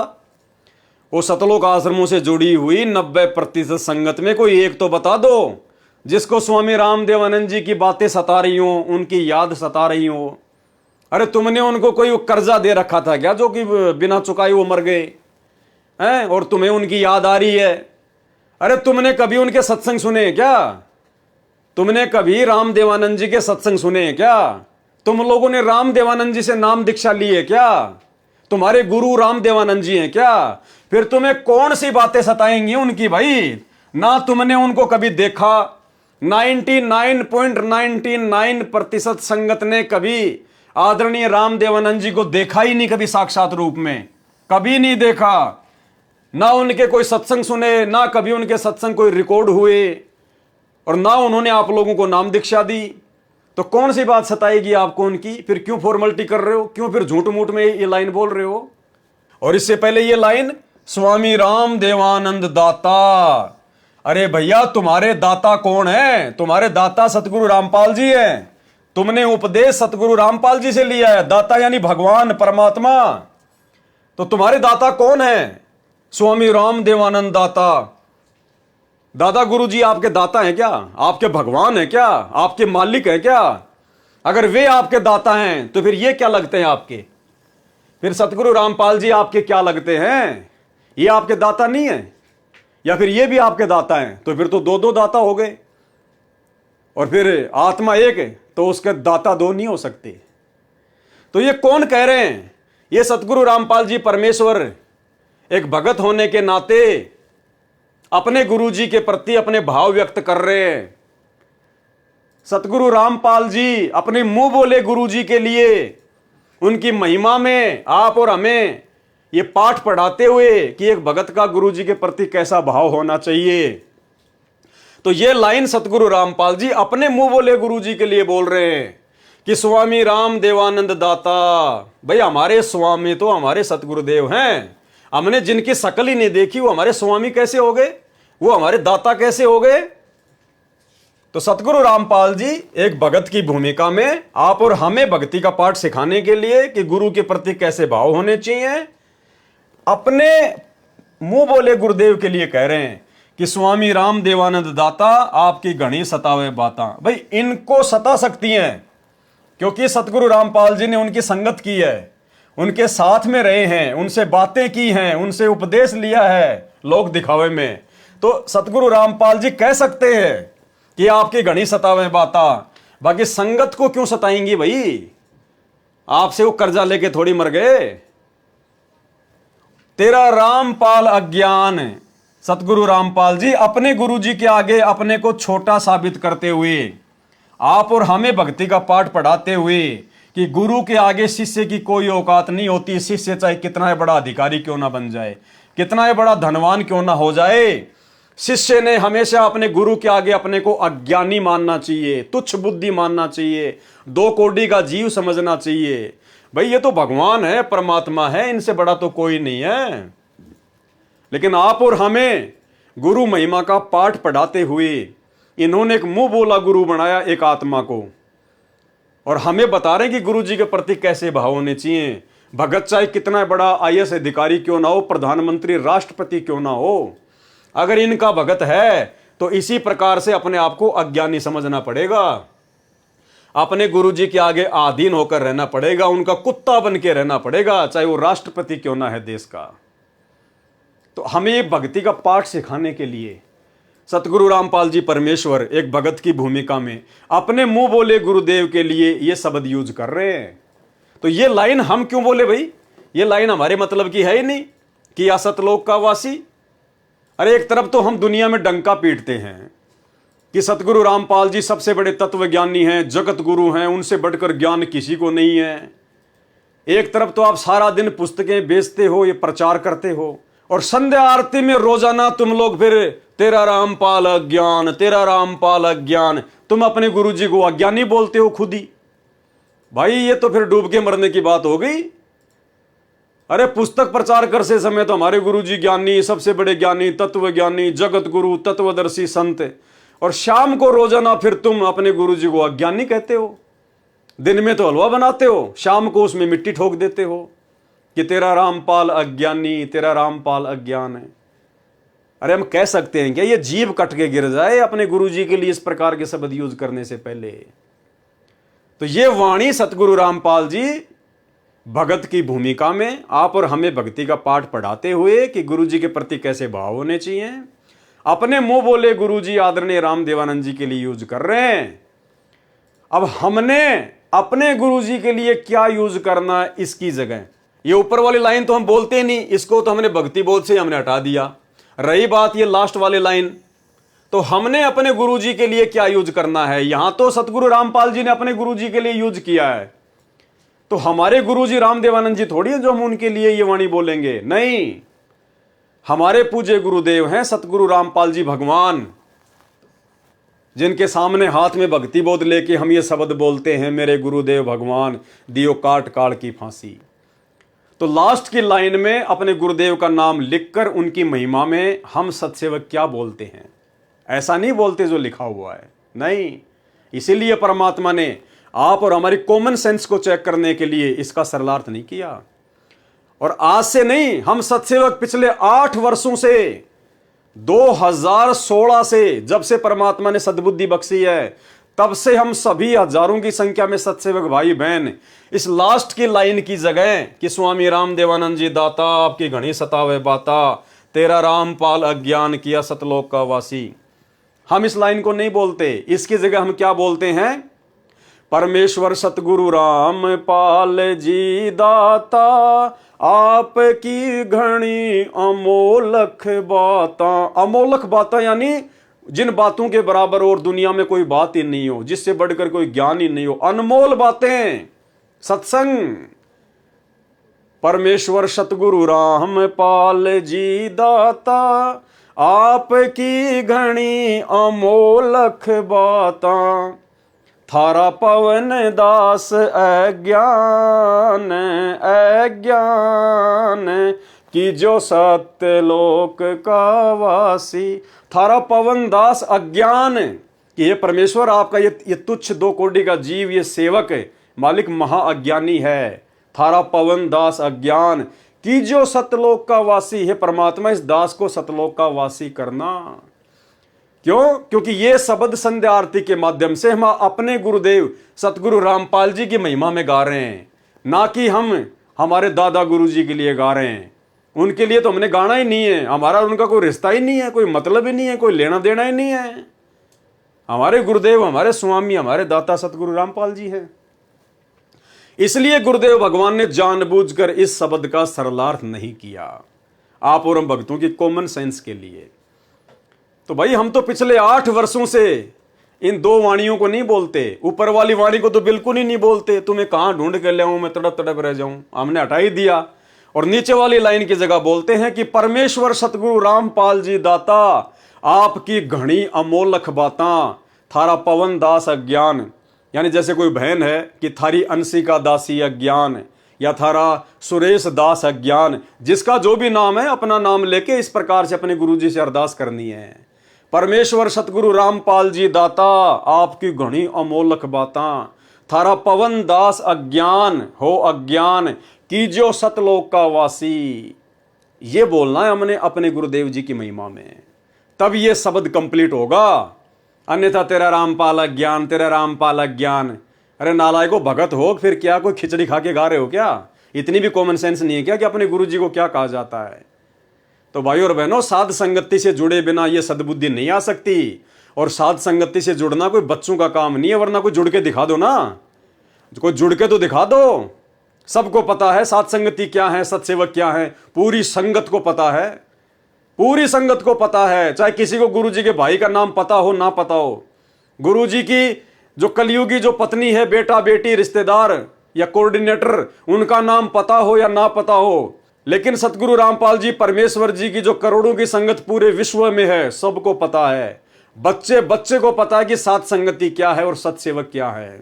देखे, जुड़ के दिखा दो ना भाई। जुड़ने के लिए इतने संस्कार चाहिए, इतने संस्कार, युगों युगों की तपस्या चाहिए, सतगुरुदेव भगवान का भरपूर आशीर्वाद चाहिए, उनकी मेहर चाहिए, तब जाकर साध संगतियां नसीब होती है। साध संगति से जुड़ना कोई बच्चों का खेल नहीं है।